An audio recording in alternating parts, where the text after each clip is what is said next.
Assalamualaikum warahmatullahi wabarakatuh. Al-Badiyyah ila hadis Rasulullah Muhammad sallallahu alaihi wasallam wa azwajihi wa zurriyyatihi bi anna Allah yaghfir wa yu'ali darajatin fil jannah wa yanfa'una bisababihim wa karamihim fid din wad dunya wal akhirah. Asabakumullah al-Fatihah. A'udzu billahi minasyaitonir rajim. Bismillahirrahmanirrahim. Alhamdulillahi rabbil alamin arrahmanir rahim maliki yaumiddin. Iyyaka na'budu wa iyyaka nasta'in ihdinas siratal mustaqim siratal ladzina an'amta 'alaihim ghairil maghdubi 'alaihim waladdallin. Rabbi ighfir lana wa liwalidayna amin. Alhamdulillahi rabbil alamin wassalatu wassalamu ala asrafil anbiya'i wal mursalin Sayyidina wa habibina wa syafi'ina wa maulana Muhammadin khataman nabiyyin wa ala alihi wa sahbihi wa barik wa sallim ajma'in amma ba'du. Faqad qala Allah ta'ala fil Qur'anil Karim wa wastaqal qaidin. A'udzu billahi minasyaitonir rajim. Bismillahirrahmanirrahim.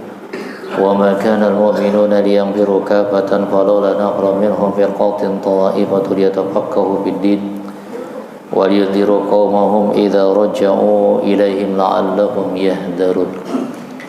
وإن أصدق الحديث بكتاب الله أفضل الهدى هدى محمد صلى الله عليه وسلم وشر الأمور محدثاتها وكل محدثة بدعة وقول بدعة ضلالة وقول ضلالة في النار. وكما قال معالم رحمه الله على وصية المصطفى أمن الله وإياه بعلومه وعلم في الدين آمين. قال فصل في بطون شتى halaman 21 baris kedua. Ayuhal hadirin kiram, para alim wal ulama, para asatidzah wal hujjah, para tokoh masyarakat ini sepuh, tuan-tuan guru sekalian yang dimuliakan Allah, yang tidak dapat saya sebutkan satu persatu namanya, namun tidak mengurangi rasa hormat dan ta'zim saya kepada beliau yang hadir pada kesempatan di pagi hari ini. Segenap DKM Masjid Al-Mujahidin serta jamaah sekalian yang dimuliakan Allah, tidak ada kata yang pantas yang bisa kita aturkan kecuali untuk rasa syukur kita kepada Allah, di mana kita masih diberikan oleh Allah berbagai macam karunia kenikmatan, dan mudah-mudahan kenikmatan yang telah Allah berikan ini mampu kiranya kita manfaatkan dengan penuh kesungguhan untuk betul-betul menjadi hamba-hamba yang isti'anu bi ahkamis syar'iyyah, hamba yang tunduk, patuh dan taat kepada syariat yang dibawa dan diajarkan baginda Nabi Muhammad sallallahu alaihi wasallam. Seraya kita bersahabat kepada beliau dengan satu harapan, mudah-mudahan kita yang hadir pada kesempatan di pagi hari ini kelak tiap Rasulullah sebagai umatnya yang istiqomah melaksanakan segala perintah dan ajaran beliau, dan mudah-mudahan kita sekalian diberi oleh Allah kesempatan untuk bisa berziarah ke tempat kelahiran beliau di kota Makkah Al-Mukarramah dan berziarah ke makam beliau di kota Madinatul Munawwarah. Asbab mahabbah kecintaan kita mudah-mudahan menjadi wasilah kita untuk mendapatkan syafa'atul ila yaumil qiyamah. Amin ya rabbal alamin. Wa qala mu'allim rahimahumullah faslun fi qunuti satta, fasal yang menerangkan tentang al-qunut, yaitu pundakan-pundakan, permasalahan-permasalahan, ya, berbagai macam permasalahan-permasalahan. Wa qala al-Mustafa sayyidi Rasulullah sallallahu alaihi wasallam li sayyidina Ali, ya Ali, wahai Ali, ibda man laqita minal muslimina bisalami yaktubullahu laka isrina hasanatan wa ruddu salami fallahu yaktabu liman raddahu arba'ina hasanatan. Bersabda Rasulullah sallallahu alaihi wasallam kepada Sayyidina Ali, ya Ali, wahai Ali, ibda, mulailah atau awalilah, man, orang lakita yang engkau temui, ibda man lakita minal muslimin, dari golongan orang-orang muslim, orang-orang Islam. Ibda, mulailah atau awalilah, man, orang lakita yang engkau temui, minal muslimina, dari golongan orang-orang Islam atau orang-orang muslim, bisalam, dengan mengucapkan salam. Yaktubullahu laka, maka akan dicatat Allah oleh Allah laka kepada engkau, isrina hasanatan, 20 kebajikan. Wa raddu salam, dan menjawab salam, fallah, maka Allah yaktabu, akan mencatat, liman, kepada orang, raddahu, yang menjawab salam, arba'ina hasanatan, dengan 40 hasanat kebajikan. Rasulullah sallallahu alaihi wasallam bersabda kepada Sayyidina Ali, menasihati kepada Sayyidina Ali, namun bukan hanya kepada Sayyidina Ali saja, tapi juga kepada umatnya, ya. Di mana Rasulullah menyatakan, ibda man lakita minal muslimina bisalami yaktubullahu laka isrina hasanatan.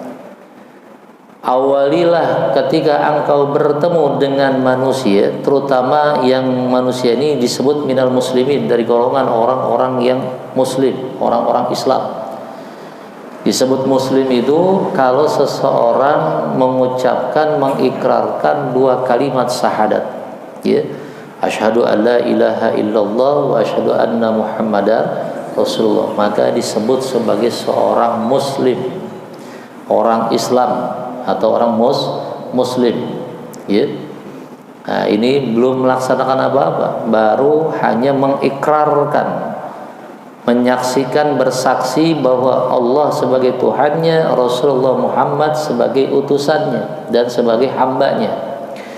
Orang tersebut disebut dengan muslim, saudara kita yang seiman, ya. Karena mengucapkan 2 kalimat syahadat. Kalau ketika dia telah melaksanakan apa-apa yang menjadi ketentuan atau menjadi beban taklif yang dibebankan kepadanya untuk menjadi seorang yang beriman, maka dia wajib untuk melaksanakan apa yang diperintahkan oleh Allah dan menjalankan larangan Allah. Meningkat derajatnya dari muslim kemudian menjadi mukmin, orang yang beriman. Orang yang beriman adalah orang yang at-tasdiq, orang yang yakin, orang yang percaya, orang yang tidak ada keraguan-raguan, ya.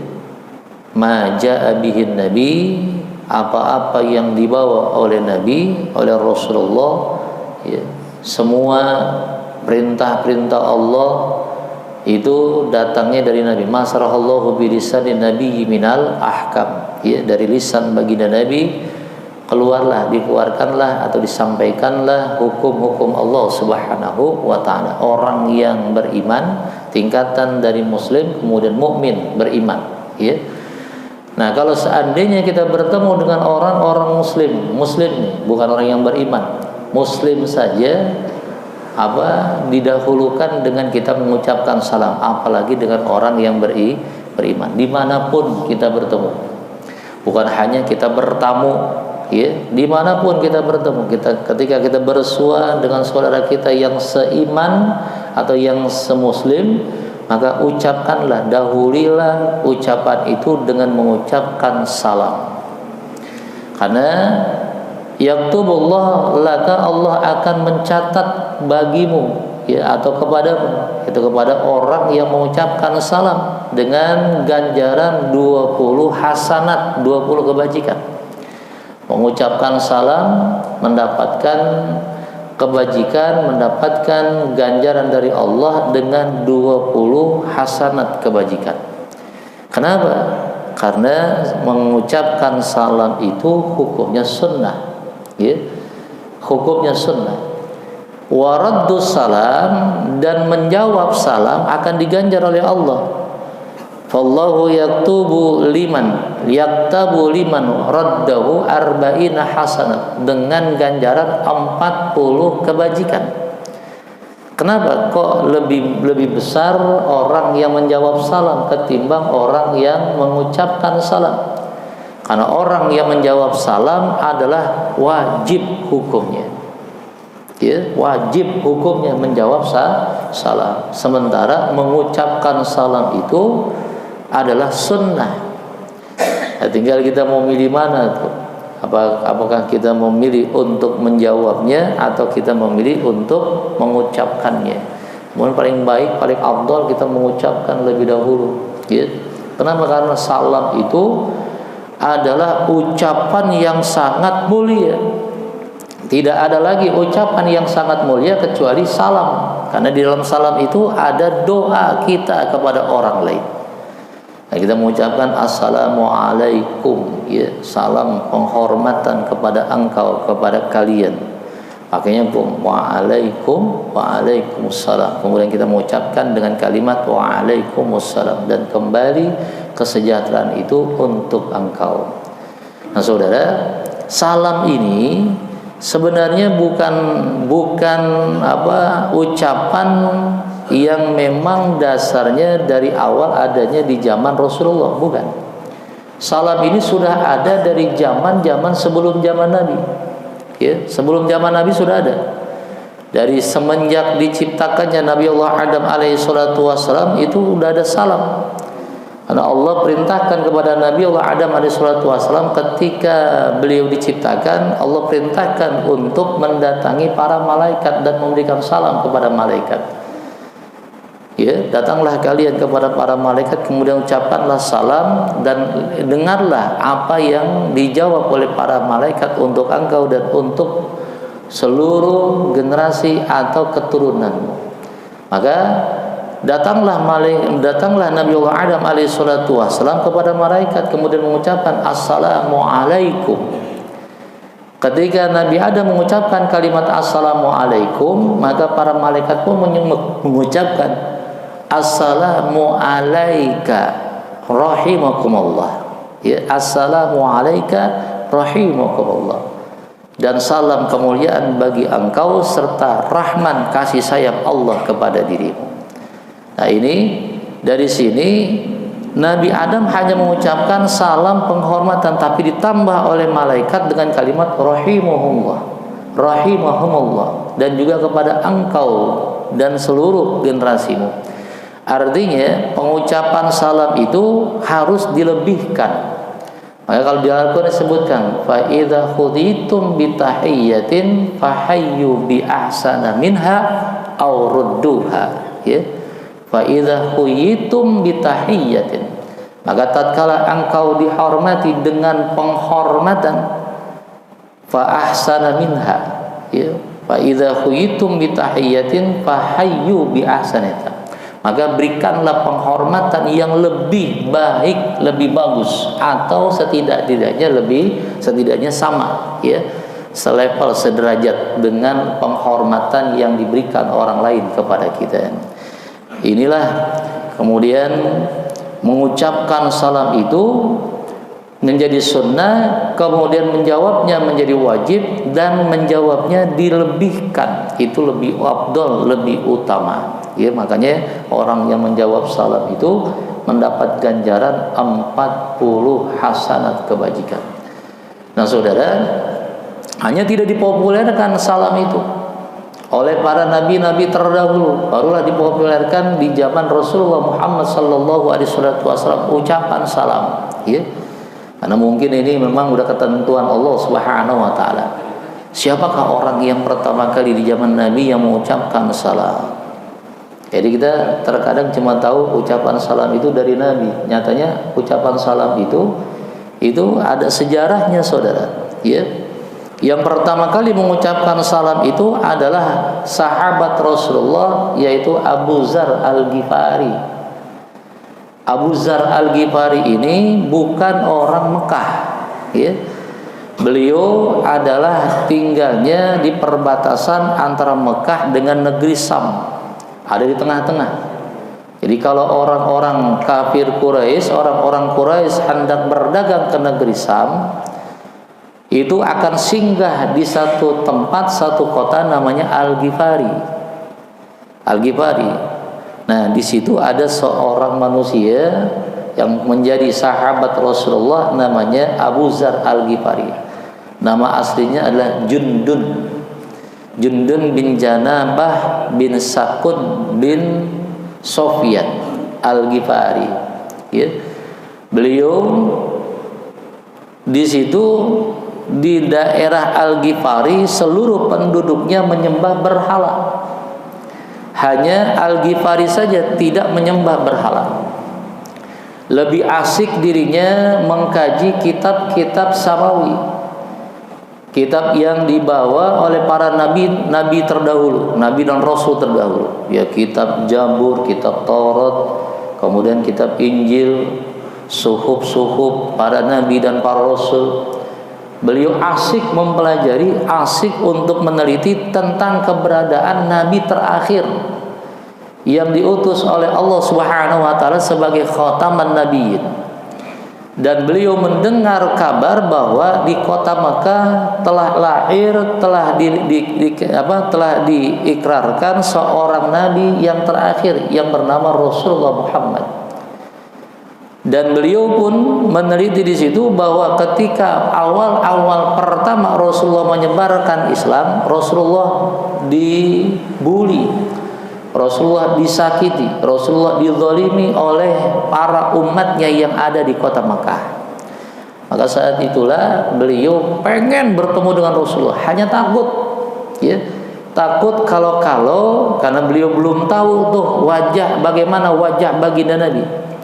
Takutnya kalau beliau datang ke kota Makkah, kemudian dia salah bertanya kepada seseorang, kalau yang dia tanyain adalah orang yang betul-betul menjadi pengikut Rasulullah. Bagaimana kalau seandainya yang dia temui adalah orang yang benci dan menjadi musuh baginda Nabi?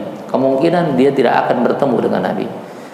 Maka saat itu beliau meminta kepada salah satu saudaranya untuk datang ke kota Makkah dan meneliti tentang keberadaan baginda Nabi, bagaimana akhlaknya, bagaimana ajaran-ajarannya, ya. Alhasil saudaranya ini datang ke kota Makkah dan mencari tahu tentang perihal baginda Nabi. Setelah selesai, beliau pun kembali ke kota Ghifari untuk menyampaikan. Luar biasa, gembiranya Abu Dzar Al-Ghifari ingin mendengar langsung bagaimana keadaan baginda Nabi Muhammad SAW, apakah sama yang terdapat di dalam kitab-kitab samawi. Nyatanya begitu disampaikan dengan penyampaian yang begitu sangat luar biasa tentang kemuliaan baginda Nabi, tentang akhlak mulia Rasulullah, dalam hatinya masih ada keraguan-raguan. Artinya masih ada sesuatu yang kurang.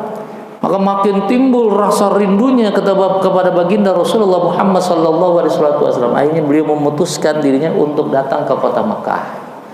Cuma datang ke kota Makkah sembunyi-sembunyi, tidak ingin orang tahu kedatangan dia, dan maksud tujuan dia ingin mengetahui tentang keadaan baginda Nabi sebagai khataman nabiyyin. Ini adalah sejarahnya Abu Dzar Al-Ghifari bertemu dengan Rasulullah. Beliau ada sahabat Rasulullah karena beliau hidup di zaman Rasulullah dan bertemu dengan Rasulullah.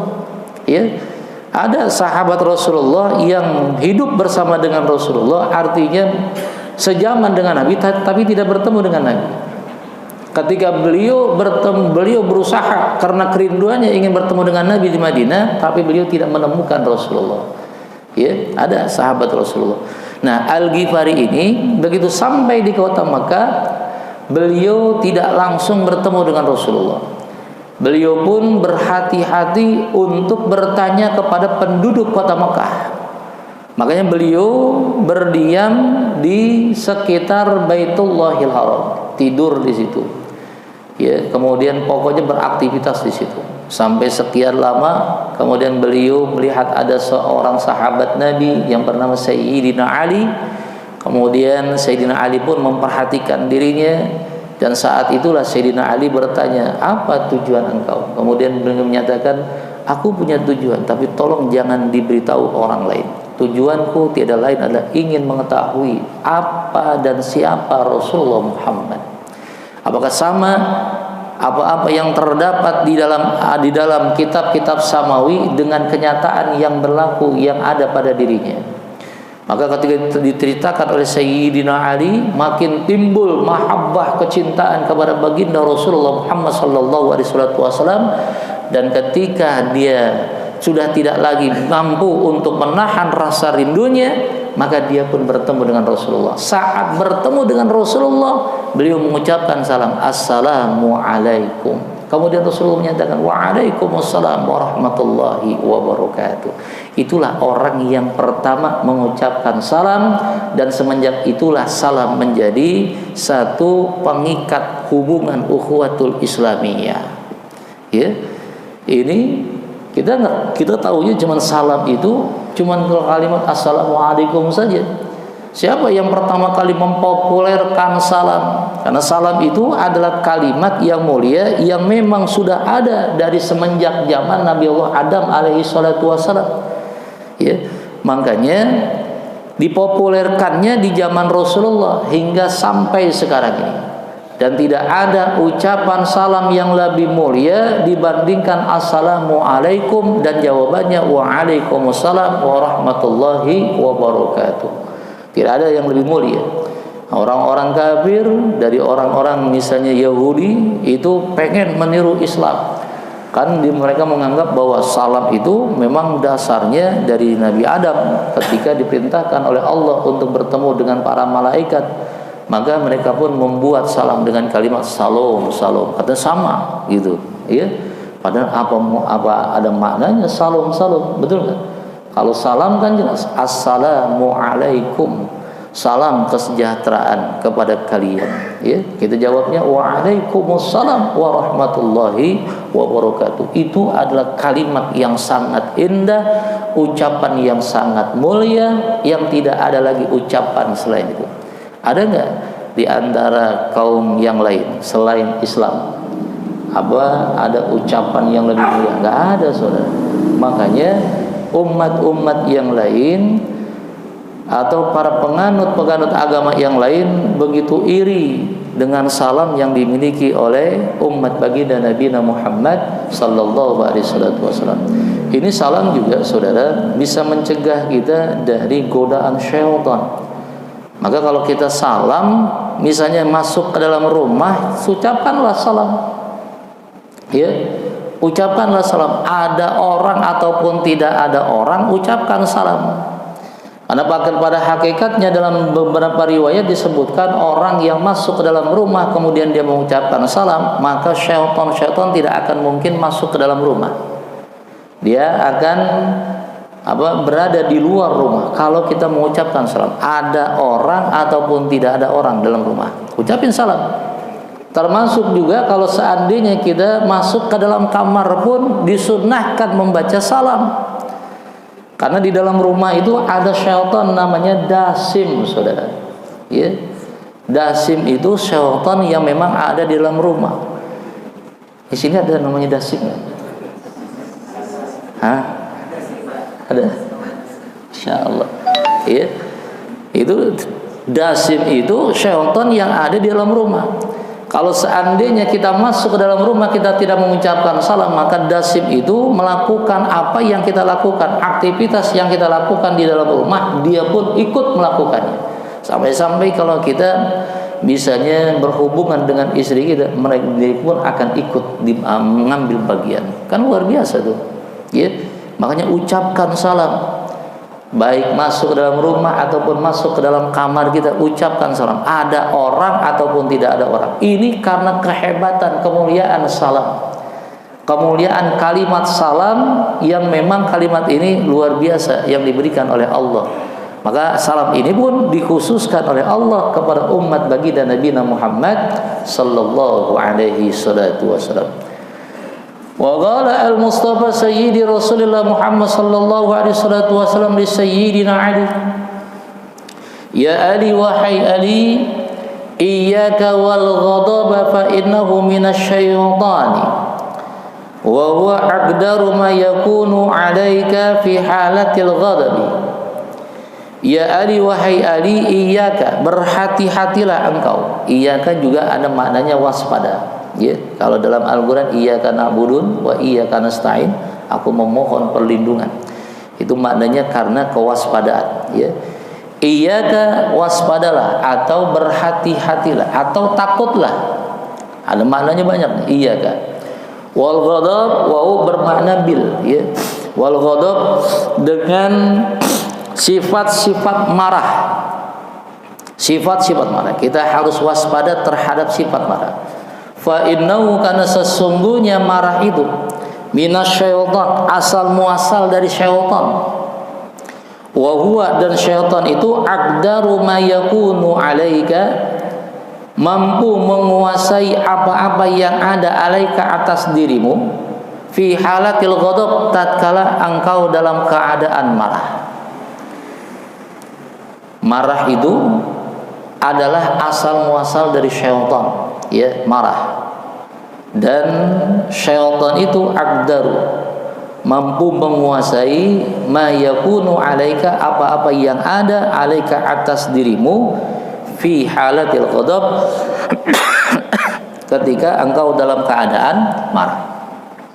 Jadi orang yang dalam keadaan marah itu mampu untuk dikuasai oleh syaitan. Marah, saudara, adalah luapan emosi, ya. Marah itu luapan emosi. Kalau orang marah, maka yang keluar dari lisannya apapun akan keluar. Sampai-sampai binatang-binatang yang ada di Ragunan itu keluar semua kalau lagi marah. Betul nggak? Itu orang marah. Orang marah itu terkadang akalnya hilang karena emosi yang keluar. Maka ini menjadi pintu yang amat sangat lebar terbuka bagi syaitan untuk menguasai manusia kalau marah. Makanya kalau lagi marah itu kita harus berhati-hati. Rasulullah Sallallahu Alaihi Wasallam memberikan kepada kita kiat atau cara-cara kita ketika kita dalam keadaan marah. Yang pertama, kata Rasulullah menyatakan kalau kita dalam keadaan marah, banyaklah kita beristighfar kepada Allah dengan kita mengucapkan doa ta'awudz. Ya, kalau lagi marah, terkadang kalau lagi marah doa ta'awudz lupa kita. Betul enggak? Kalau lagi marah tuh, karena memang ketika marah itu kita dikendalikan oleh syaitan. Marah itu adalah nafsu yang ada dalam diri, luapan emosi yang ada dalam diri, hingga terkadang mengalahkan akal sehat kita. Orang kalau marah kan begitu, akal sehatnya hilang karena dia ingin menumpahkan apa yang ada dalam dirinya. Emosi dirinya harus ditumpahkan. Keluar tuh bahasa-bahasa yang awalnya nggak pernah dia ucapkan, dia dikeluarin tuh, ya, sumpah, serapah, hinaan, makian dan sebagainya. Apalagi kalau dia marah kepada orang yang ada di bawahnya, derajatnya di bawah, udah. Karena biasanya orang yang marah itu nggak berani dia marah kepada atasannya, nggak berani itu. Tapi marah itu pastinya ditumpahkan kepada orang yang ada di bawah dirinya tuh, derajatnya. Ya. Kalau sudah marah kepada orang yang berada di bawah dirinya, maka dengan otomatis tuh apa aja keluar. Makanya yang pertama kata Rasulullah, kalau seandainya kita marah, bacalah doa ta'awudz. Atau berzikirlah dengan semua zikiran-zikiran yang bisa menenangkan hati kita. Ada kalanya kita membaca doa, Rabbi a'udzubika min hamadzati syayatin wa a'udzubika Rabbi ahyadurun. Kita ucapkan tuh, terus kita ucapkan.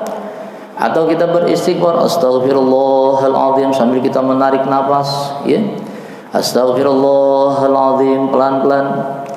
Nah itu kalau kita dalam keadaan marah. Kalaupun misalnya kita marah juga, kiat yang lainnya Rasul menyatakan jangan kita berbicara, jangan kita mengucapkan sepatah kata pun. Lebih baik ketika kita dalam keadaan marah, diam, ya, diam. Udah diam, gak usah ngucapin. Karena kalau ngucapin pasti luapan emosi ini akan tumpah. Maka ucapan-ucapan kita itu akan menyakiti orang lain. Kalau yang namanya ucapan nyakitin orang, saudara, itu sampai akhir hayat akan selalu diingat. Ya, orang kalau disakitin dengan ucapan. Nah, kalaupun misalnya dengan seperti itu kita belum juga pasti, usahakan kita rendahkan diri kita serendah-rendahnya.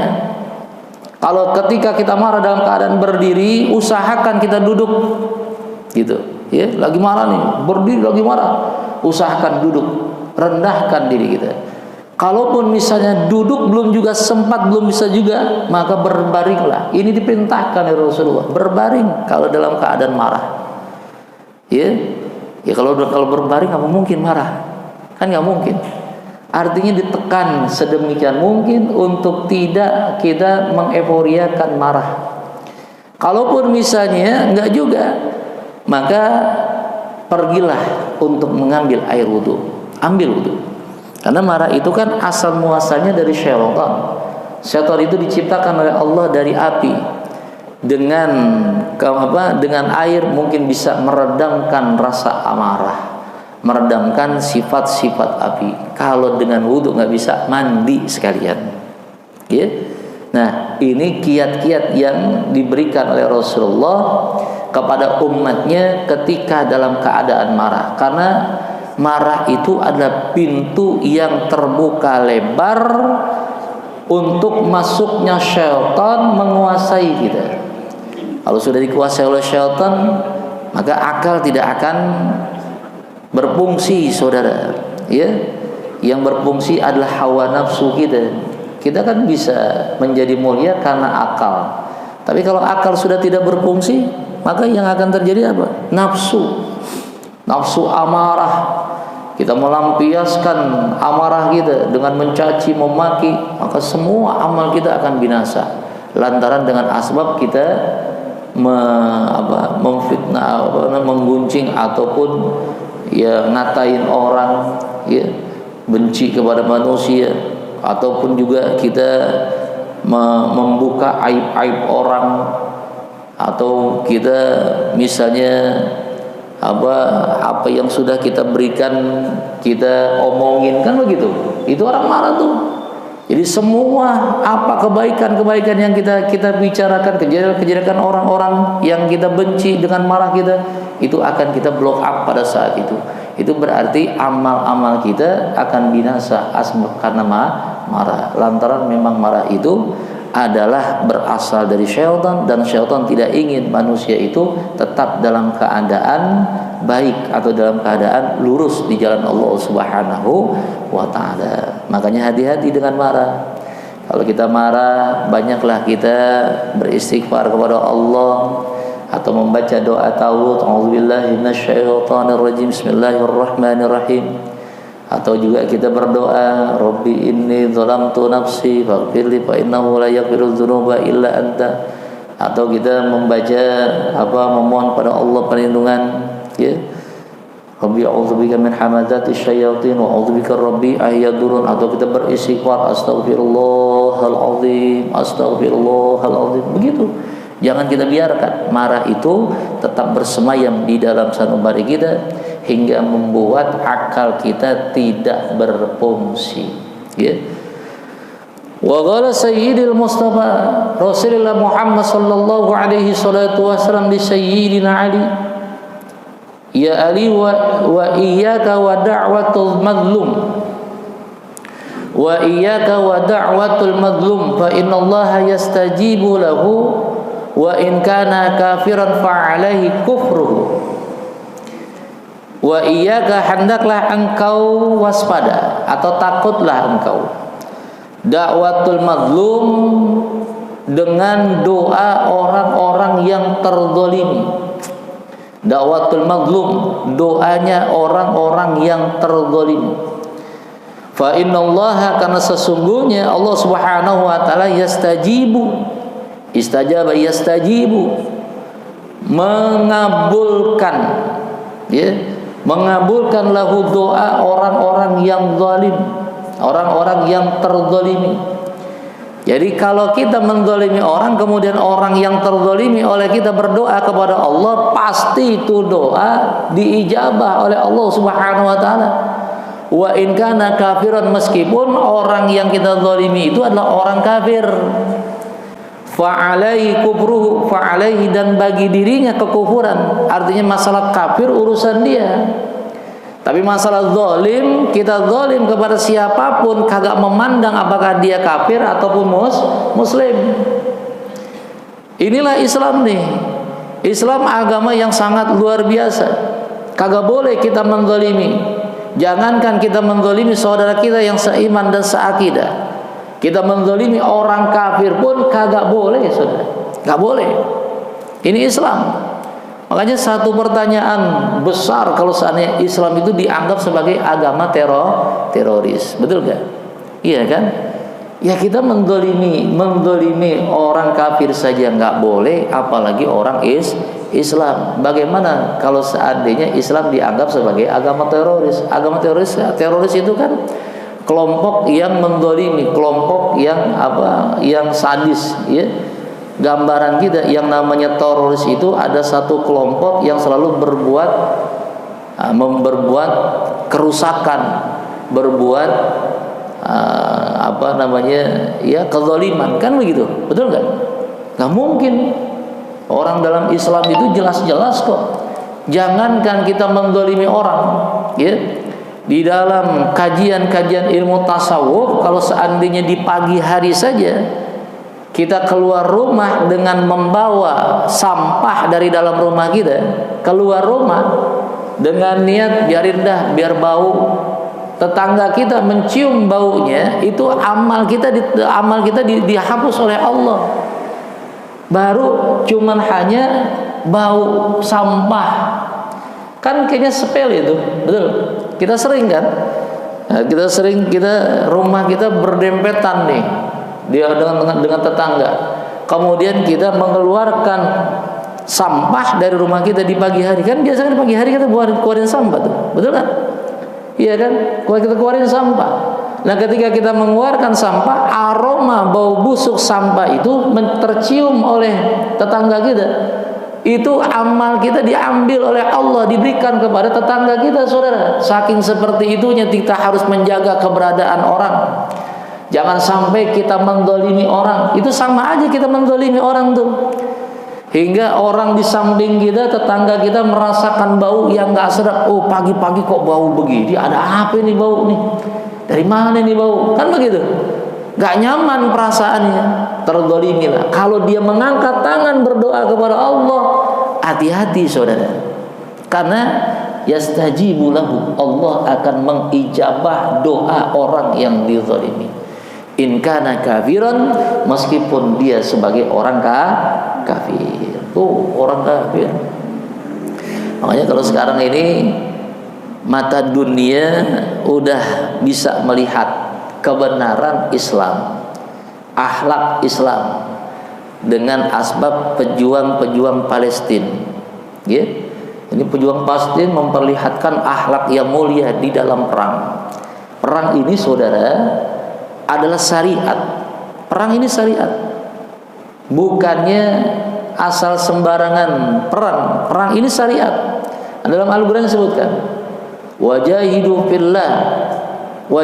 fillah haqqa jihadi. Berjuanglah engkau di jalan Allah dengan sebenar-benarnya berjihad. Ya. Kemudian berjihad dalam Islam ini karena syariat, maka ada rukun dan syarat, sama sebagaimana ibadah yang lain. Jadi berjuang itu ibadah. Ada orang menafsirkan ke ayat ini, katanya berjuang itu melawan hawa nafsu. Ada juga berjuang atau jihad itu jihad hawa nafsu ataupun jihad yang sesungguhnya, jihad yang disebut dengan berperang melawan orang kafir. Ini menjadi satu ibadah di dalam Islam. Kalau bukan ibadah, nggak mungkin Rasulullah ikut berperang. Rasulullah berperang itu, ikut berperang bukan cuma sekali dua kali, saudara. Beliau berperang itu hampir 10 peperangan ketika beliau hidup. Beliau tidak pernah absen di dalam peperangan. Ya. Nah, makanya perang ini karena ini menjadi syariat dan tidak dimansuh, tidak dinasah dalam Al-Quran, maka ketika beliau wafat diteruskan oleh para sahabat, diteruskan oleh para tabi'in dan tabi'in dan sampai dengan sekarang. Syariat menyebut perang itu adalah ibadah. Ibadah itu punya syarat. Kagak sembarangan kita perang. Kita membunuh orang tanpa ada alasan yang dibenarkan dalam Islam, hukumnya haram, wajib qisas. Kan begitu? Betul nggak? Nggak sembarangan. Perang itu ada syarat dan rukunnya. Syaratnya perang kalau seandainya kita terganggu kehormatan kita, atau kita menjaga kehormatan kita, menjaga kehormatan akidah kita, keyakinan kita, kepercayaan kita, yaitu Islam, menjaga ad-din, agama. Karena menjaga agama itu menjadi satu kewajiban bagi orang yang beriman, orang yang bertakwa. Allah nyebutkan, wa may yu'azzim min sa'airillah fa innallahu min taqwal qulub. Siapa orang yang menjaga siar-siar Allah, simbol-simbol Allah. Apa simbol Allah itu? Simbol Allah itu Rasulullah Muhammad, agama Allah, ya. Simbol adalah agama, simbol-simbol agama. Pertama adalah Allah, Rasulullah, kemudian Al-Quran, kemudian rumah-rumah ibadah, terutama ibadah masjid, kemudian kaum muslimin, saudara kita yang seiman dan seakidah. Bahkan pernah sahabat Rasulullah Sayyidina Umar ketika menjadi seorang khalifah, ada seorang wanita muslimah dilecehkan oleh orang-orang Yahudi. Saat itu beliau sanggup untuk mengantarkan 100.000 tentara untuk menghancurkan orang yang menghina satu orang muslimah. Saking apa? Itu panjinya Allah. Ya. Al-Qur'an menyebutkan tuh, wa may yu'azzim min sa'airallah fa innallahu min taqwal qulub. Hanya orang-orang yang dalam hatinya ada ketakwaanlah yang mampu untuk menjaga siar-siar Allah, menjaga simbol-simbol Allah. Makanya kalau kita bilang sekarang ini di Palestina bukan jihad, itu salah besar, saudara. Karena mereka itu menjaga simbolnya Allah. Apa simbolnya Allah? Yaitu Baitul Muqaddas, Baitul Maqdis yang dijaga. Kemudian pula beliau menjaga kehormatan wanita-wanita muslimah. Mereka pula menjaga yaitu anak-anak generasi muslim. Anak-anak muslim dijaga tuh keberadaannya atau keselamatannya. Maka kalau ada orang Islam menyebut bahwa perjuangan kaum muslimin yang ada di Palestina bukanlah jihad, salah besar, saudara. Salah besar. Betul-betul itulah jihad di jalan Allah.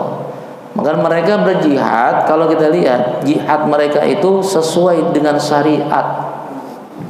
Pertama, memang sudah terancam akan keadaan dirinya, kehormatan kaum muslimin, kemudian pelecehan terhadap simbol-simbol Islam.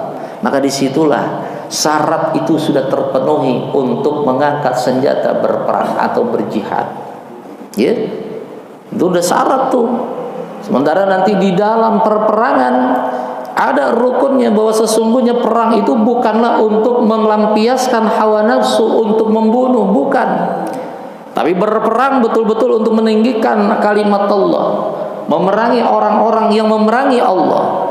Jadi betul-betul menjaga kehormatan simbol-simbol Allah, bukan untuk mengeforiakan dirinya untuk membunuh manusia. Jadi yang dibunuh itu adalah para tentara-tentara musuh, bukannya orang yang di luar tentara-tentara musuh. Ada enggak para pejuang-pejuang Palestina membunuh anak-anak? Ada enggak? Enggak ada. Ada enggak orang-orang pejuang-pejuang Palestina membunuh orang-orang yang di luar tentara ketika mereka menyandra, ya, menyandra orang-orang Yahudi, penduduk Yahudi? Ada enggak yang disakitin? Enggak ada yang disakitin. Karena rukunnya tidak boleh mengeforiakan atau membunuh dengan sukaria, karena melampiaskan dendam kepada satu kelompok. Tak boleh, saudara. Ya, kalau kita lihat tuh orang Palestina, dendamnya luar biasa, saudara. Betul nggak? Udah sekian lama dijajah, orang tuanya dibunuh, saudaranya dibunuh, saudara wanitanya atau istrinya dilecehkan kehormatannya. Gimana nggak dendam, saudara? Dendamnya luar biasa. Tapi mereka berusaha untuk menekan rasa dendam yang ada dalam dirinya, karena mereka mengharap ketika mereka melaksanakan jihad mendapatkan keridhaan Allah. Kalau dia mati, matinya dalam keadaan syahid. Ya, orang syahid itu tidak ada lagi tempat kecuali surganya Allah Subhanahu wa taala. Ini juga rukunnya di dalam berperang itu, ketika menguasai satu daerah dia nggak boleh membabi buta menghancurkan daerah itu, nggak boleh, ya, tidak boleh merusak tatanan kehidupan yang sudah ada, kagak boleh menghancurkan rumah-rumah ibadah yang ada di tempat itu, nggak boleh itu. Islam tuh mengajarkan begitu, dan akhlak itu diperlihatkan oleh tentara-tentara Islam. Coba kita lihat Zionis Israel, masjid dihancurin, betul nggak? Di Gaza habis-habisan saudara, di bumi hanguskan tuh, diratakan. Dulu kan kita lihat Gaza ada tempat yang sangat indah, betul nggak? Tempat yang sangat luar biasa. Gaza itu satu-satunya negara yang maju, ya, sebelum yang lain maju. Itu Gaza. Palestina, negara yang makmur, negara yang indah, karena negaranya para aulia, para nabi, para rasul.